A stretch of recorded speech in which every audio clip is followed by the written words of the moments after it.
মা তার নিজের স্বপ্ন পূরণ করার জন্য নিজের সন্তানকে বিক্রি করে দিয়েছে মাত্র ৪৫,০০০ টাকায়। মায়ের এই সামান্য স্বপ্ন পূরণ করার জন্য বলি হলো তারই নিজের সন্তান। ৪ মাসের একটি বাচ্চা, সে এখন পর্যন্ত দুনিয়ার হাল সম্পর্কে কিচ্ছু জানে না। সেই ৪ মাসের বাচ্চাটি মা ছাড়া দুনিয়ার আর কাউকে চেনে না। নিজের গ্রামেরই একটি লোকের কাছে সেই বাচ্চাটিকে যখন দিয়ে দেয়, তখনই সেই বাচ্চাটি এখান থেকে চিৎকার করে কান্নাকাটি করতে থাকে। অন্যদিকে সেই বাচ্চার বাবা বাচ্চাকে পাওয়ার জন্য তার সর্বোচ্চটা দিয়ে দিতে রাজি হয়। তবে গর্ভধারিণী সে মা নিজের সাজসজ্জা নিয়ে তখনও ব্যস্ত ছিল, একবারও চিন্তাও করেনি তার সেই ছোট্ট সন্তানটি কোথায় গিয়ে কিভাবে থাকবে, মায়ের দুধ ছাড়া সেই সন্তানটি কি খেয়ে বাঁচবে। এই চিন্তা যদি মার হইতো তাহলে নিজের শখ পূরণ করার জন্য সন্তানকে বলি দিত। এই ঘটনাটি আমাদের বাংলাদেশের মধ্যে ঘটে যায়। গতকালকের এই ঘটনাটি দেখার পর অসংখ্য মায়ের বুক ফেটে চিৎকার বেরিয়ে আসে। সোশ্যাল মিডিয়াতে একরকম কান্নায় ভেসে যায়। একজন গর্ভধারিণী মা কিভাবে পারে এরকম কাজ করতে। আমাদের চোখগুলো কপালে উঠে যায় যখন আমরা এই ধরনের নিউজগুলো সামনে দেখি। মায়ের পায়ের নিচে সন্তানের বেহেশত, তার সেই বেহেশত যদি সন্তানের সাথে এরকম কাজ করে তাহলে সন্তান কখনোই মেনে নিবে না মায়ের পায়ের নিচে সন্তানের বেহেশত। আরে সন্তানের জন্য মা নিজের জীবন দিতে রাজি থাকে, আর সেইখানে আপনি কানের দুল, পায়ের নুপুর, আলতা, সোনু কেনার জন্য নিজের সন্তানকে দিয়ে দিলেন আরেকজনের কাছে শুধুমাত্র কিছু টাকার বিনিময়ে। আরে কয় টাকাই বা আপনি পেয়েছেন? ৪ মাসের সেই ছোট্ট ফুটফুটে সন্তানটিকে দেখলে যেই কারণে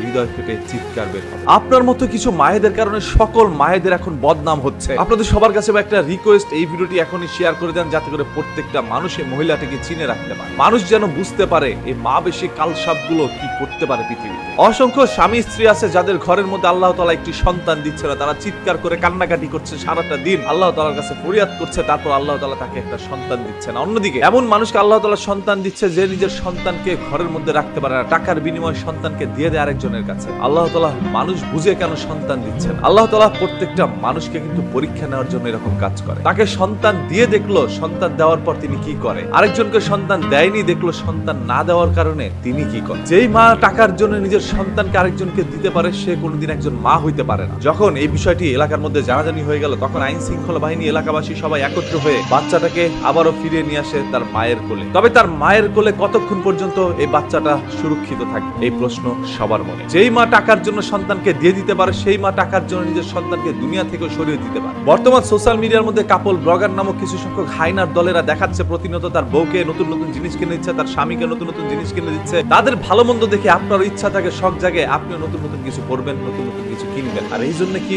আপনার সন্তানকে বলি দিয়ে দিবেন? ভাই এরকম কোন ঘটনায় পৃথিবীর বুকে আর না ঘটে। এই সন্তানকে যদি ওর মা ক্ষতি না করে, একদিন যদি এই সন্তান বড় হয় তাহলে সে জানতে পারবে মাত্র ৪৫,০০০ টাকার জন্য তার মা তাকে বিক্রি করে দিয়েছে। তখন এই সন্তানটি শুধু চিৎকার করে কান্নাকাটি করবে, আমার মা এই কাজ করেছে, এটাও কি সত্য? সেই সন্তানকে আপনি এই বিষয়টি বিশ্বাস করাতে পারবেন, কারণ আপনি মা, আপনি একটি অনুভূতি, আবেগের চাই। আপনি প্রত্যেকটি সন্তানের কাছে তার ভালোবাসা চাই, ধ্বংস করে দিচ্ছেন তবে এই বিশ্বাস। তবে আইন শৃঙ্খলা বাহিনী জানিয়েছে মা এখন অনুতপ্ত, আর কোনোদিন সে এরকম কোনো কাজ করবে। ভুল থেকে শিক্ষা গ্রহণ করুন প্রত্যেকটি মায়েরা। কোটি কোটি টাকা দিয়েও আপনি বাবা ডাক, মা ডাক শুনতে পারবেন, যেটা আল্লাহ তাআলা আপনাকে এমনিতেই